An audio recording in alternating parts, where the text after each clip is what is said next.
le chapitre construction, il y a les édifices et la modernisation des villes et les villes religieuses. Là, c'est le président Macky Sall, politiquement, qui est en train de faire un excellent travail. Nous sommes derrière pour l'accompagner. Nous n'avons pas ce budget colossal, bien sûr, pour faire ce qu'il fait, mais nous sommes en train de le suivre pas à pas et voir vraiment là où il y a des frustrations pour essayer de les combler. C'est ainsi que nous avons fait beaucoup de choses que vous venez de relater dans votre rapport. Alors, ce que je voulais ajouter aussi, c'est les esplanades que nous sommes en train de faire partout dans les villes religieuses. Parce que vous savez, les villes religieuses actuellement sont des réceptacles touristiques. Le tourisme religieux. Que nous sommes en train de régler.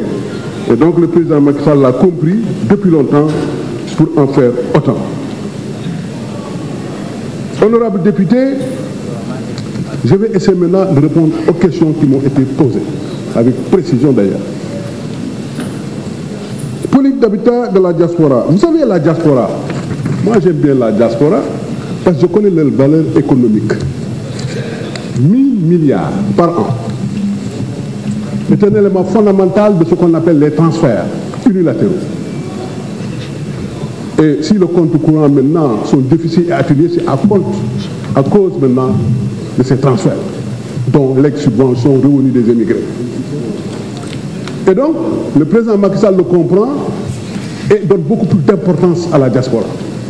Oui, la diaspora, parce que on ne peut pas quitter le Sénégal avec un coup pour poser nos produits auprès de la diaspora et les donner les informations utiles pour qu'ils puissent opter par rapport aux différents logements qui leur sont présentés.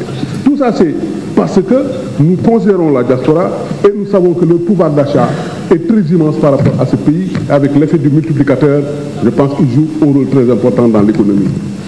Donc plusieurs mesures sont prises par le gouvernement pour rendre le logement accessible à tous les Sénégalais, notamment ceux de la diaspora. D'abord, un dispositif est mis en place pour les organiser en coopérative et leur faciliter l'attribution de parcelles. On a mis en place aussi le FOGALON, qui est le fonds de garantie du logement, qui est un genre de subvention pour les primo-accédants et pour ceux qui ont des revenus irréguliers comme eux. Donc tout ça c'est fondamental. Et enfin, son Excellence, Monsieur le Président de la République, a décidé de leur affecter des parcelles dans le pôle urbain du Lac Rose. Ça aussi c'est une information fondamentale pour la diaspora.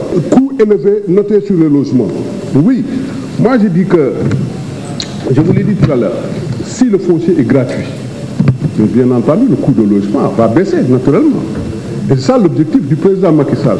Mais en ce qui concerne la SICAP, il est en train de dérouler quand même une politique au niveau de Déni Birim Ndao, un programme dénommé SICAP Lac Rose, constitué de 4000 logements dans lesquels il est prévu des logements F3, 2 chambres, un salon, à 10,5 millions. La signature de contrat de performance entre l'État et la SICAP.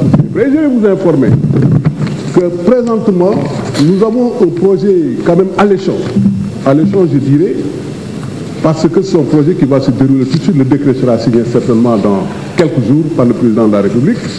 C'est en banlieue, proche banlieue, près de l'autoroute, des logements. Vous avez 1,5 million, vous avez vos clés. 80 000 francs par mois pendant 10 ans, ça c'est donné, c'est un don. Et le président Macky Sall qui l'a fait pour vous.